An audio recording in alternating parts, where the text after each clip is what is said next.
कि halo alkane के निर्माण की विधियां हम लोग पढ़ रहे थे, जिसमें सबसे पहली विधि पढ़ा था कि हाइड्रोजन एल्कीनो में हाइड्रोजन हैलाइड के योग के द्वारा, जिसमें आपने पढ़ा था मार्कोनिकॉफ का नियम, खैराश का नियम। ठीक है, अब ये अगला नियम है, अगली विधि है कि एल्कोहलों की हाइड्रोजन हैलाइड की से अभिक्रिया द्वारा, मतलब एल्कोहलों की क्रिया जब आप हाइड्रोजन हैलाइड के साथ कराओगे तब आपको प्राप्त होगा हेलो एल्केन या एल्किल हैलाइड। ठीक है, देखिए कैसे। एल्कोहल का मतलब क्या है? एल्कोहल का मतलब है ROH। ठीक है, ROH किससे क्रिया करेगा? हाइड्रोजन हैलाइड से। हाइड्रोजन हैलाइड का मतलब क्या हो गया? HX, one hydrogen halide.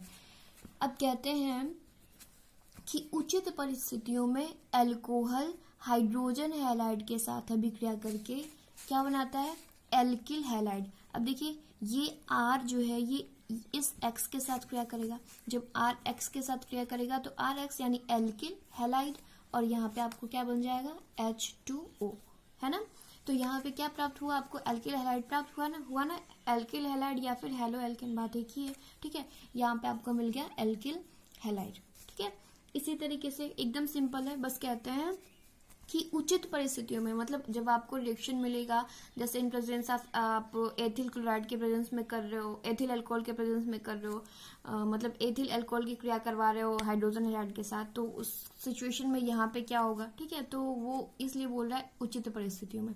कहते हैं उचित परिस्थितियों में एल्कोहल की क्रिया हाइड्रोजन हैलाइड से कराने पर एल्किल हैलाइड प्राप्त होता है। जैसे एग्जांपल के लिए आप देख सकते हैं, यहाँ पे मान लीजिए हम ले लेते हैं C2H5OH, एथिल अल्कोहल। ठीक है, एथिल अल्कोहल की क्रिया करवा दी हमने हाइड्रोजन हैलाइड के साथ। जब क्रिया करवाएंगे तो क्या होगा? ये एथिल अल्कोहल यानी एथिल अल्कोहल का ये जो एथिल है ये इस हेलोजन के साथ क्रिया होगा इसका, और ये बनेगा C2H5X प्लस H2O, है ना। मान लीजिए हम यहाँ पे Cl ले लेते हैं, तो ये X की जगह पे क्या हो जाएगा? Cl यानी एथिल क्लोराइड, बना ना। उचित परिस्थितियों में अल्कोहल की क्रिया हाइड्रोजन हैलाइड के साथ कराने पर एल्किल हैलाइड प्राप्त होता है। ठीक है, ये सेकंड रूल हो गया। समझ में आया होगा, एकदम आसान सा है। चलिए अगला देखते हैं। अगली अभिक्रिया है फिंकलस्टीन या कोनांट फिंकलस्टीन अभिक्रिया। ये एग्जाम में भी पूछता है कि फिंकलस्टीन या कोनांट फिंकलस्टीन अभिक्रिया पे टिप्पणी लिखिए। ठीक है, तो देखिए इसमें है कुछ नहीं, बस कहते हैं, अच्छा इसे कभी कभी हैलाइड विनिमय के नाम से भी क्वेश्चन कर देता है कि हैलाइड विनिमय विधि द्वारा कोई अभिक्रिया प्रदर्शित करिए। ठीक है, तो वहां पे भी आप क्या लगाएंगे? उसका मतलब भी यही है, फिंकलस्टीन या कोनांट फिंकलस्टीन अभिक्रिया, है ना। देखिए इसमें क्या होता है, कहते हैं एल्किल आयोडाइड हैलाइड विनिमय विधि द्वारा बनाए जाते हैं। ठीक है, एकदम सिंपल है। क्या बोल रहे हैं आपसे? Alkyl iodide. एल्किल आयोडाइड का मतलब जैसे हमने ले लिया C2H5I, यही हुआ ना, ये एल्किल हो गया, ये क्या हो गया? आयोडाइड। अब कह रहा है एल्किल आयोडाइड हैलाइड विनिमय विधि द्वारा। हैलाइड विनिमय विधि का क्या मतलब है? हैलोजन का एक्सचेंज। ठीक है ना। एल्किल आयोडाइड हैलाइड विनिमय विधि यानी मान लीजिए हम यहाँ पे लेते हैं C2H5Cl प्लस NaI। ठीक, C2H5Cl प्लस NaI। अब क्या होगा? हैलाइड विनिमय, विनिमय का मतलब क्या होता है? एक्सचेंज करना, यही ना। विनिमय का मतलब एक्सचेंज करना, यानी ये वाला जो हैलाइड विनिमय यानी हैलाइड का हैलोजन का एक्सचेंज। ठीक है, तो ये वाला क्लोरीन इसके पास चला जाएगा और ये वाला आयोडीन इसके पास चला आएगा ना। जब ये वाला आयोडीन इसके पास आएगा तो ये क्या बनेगा? C2H5I। ठीक है, और क्या बचेगा? NaCl, है ना। तो इस तरीके से हम याद कर लेते हैं। हम कहते हैं एल्किल आयोडाइड, ठीक है, एल्किल आयोडाइड हैलाइड विनिमय विधि द्वारा प्राप्त होता है। एल्किल आयोडाइड हैलाइड विनिमय विधि द्वारा प्राप्त होता है। फिर से सुनिए, हमने कहा एल्किल आयोडाइड हैलाइड विनिमय विधि द्वारा क्या होता है? प्राप्त होता है। ठीक, इसी अभिक्रिया को क्या बोलते हैं? फिंकलस्टीन या फिर कोनांट फिंकलस्टीन अभिक्रिया। समझ में आई? जैसे ये देख लीजिए, जैसे मान लीजिए आपके सामने एग्जांपल है ये हमने एल्किल आयोडाइड है, मान लीजिए यहाँ पे भी हमने ले लिया C2H5I एल्किल एथिल आयोडाइड, ठीक है, किसके प्रेजेंस में होता है, याद रखिएगा ये अभिक्रिया हमेशा एसीटोन की उपस्थिति में होते हैं और एसीटोन प्रेजेंस होना चाहिए, ठीक है। एल्किल आयोडाइड हैलाइड विनिमय द्वारा, यानी हम कोई भी हैलाइड लेते हैं, यहाँ पे हमने लिया C2H5Br एथिल ब्रोमाइड की क्रिया करा दी सोडियम आयोडाइड के साथ, तो ये एथिल किसके साथ क्रिया करेगा, आयोडीन के साथ, और ये ब्रोमीन किससे क्रिया कर जाएगा, सोडियम के साथ ना। जब ये एक्सचेंज होगा, ये विनिमय होगा, तो यहाँ पे आपको बन जाएगा C2H5I और ये क्या बन जाएगा, NaBr, ठीक है। तो इसी को क्या बोलेंगे, कोनार्ड फिंकलस्टीन अभिक्रिया या फिर फिंकलस्टीन अभिक्रिया, ठीक है। एल्किल आयोडाइड हैलाइड विनिमय विधि द्वारा प्राप्त होता है, ठीक है। अब देखिए तीसरी अभिक्रिया पे आते हैं। तीसरी अभिक्रिया आपकी बोरोडीन हुंसीकार अभिक्रिया।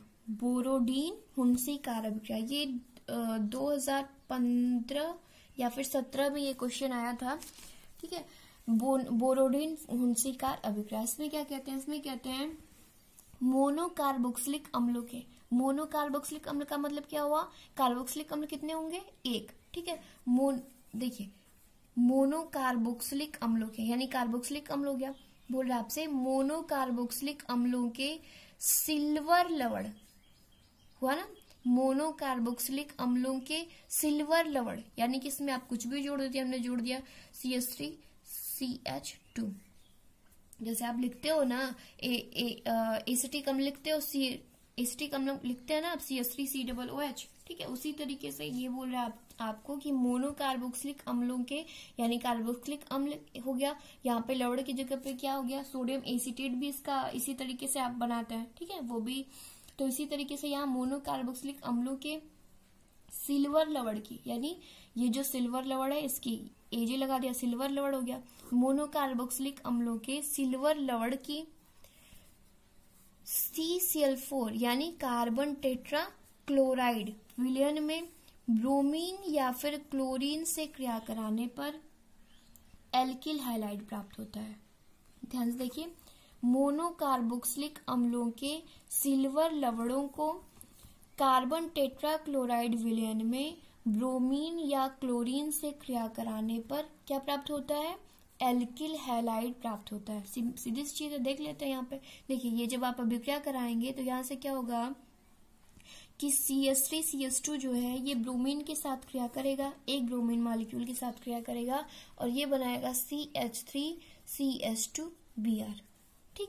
अब देखिए, अब जब ये बना तो इसके बाद यहाँ पे एक ब्रोमीन बच रहा है ना, एक ब्रोमीन बच रहा है, तो वो एक ब्रोमीन जो है, ये एक ब्रोमीन ये सिल्वर के साथ क्रिया करके ये बना देता है AgBr, क्या बना देता है, AgBr, और यहाँ पे क्या है, CO2 है कि नहीं है, तो हम लिख देते हैं CO2, एकदम सिंपल सा रिएक्शन है। देखिए फिर से हमने कहा कि मोनोकार्बोक्सिलिक अम्लों के सिल्वर लवणों की क्रिया कार्बन टेट्राक्लोराइड विलयन की उपस्थिति में क्लोरीन या फिर ब्रोमीन के साथ कराने पर एल्किल हैलाइड प्राप्त होती है, ठीक है। यहाँ से CH3CH2 जो है ये एक ब्रोमीन के साथ क्रिया करेगा, आपको एथिल ब्रोमाइड प्राप्त होगा।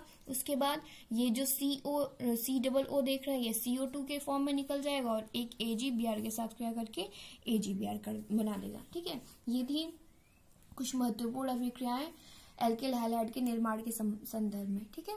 चलिए।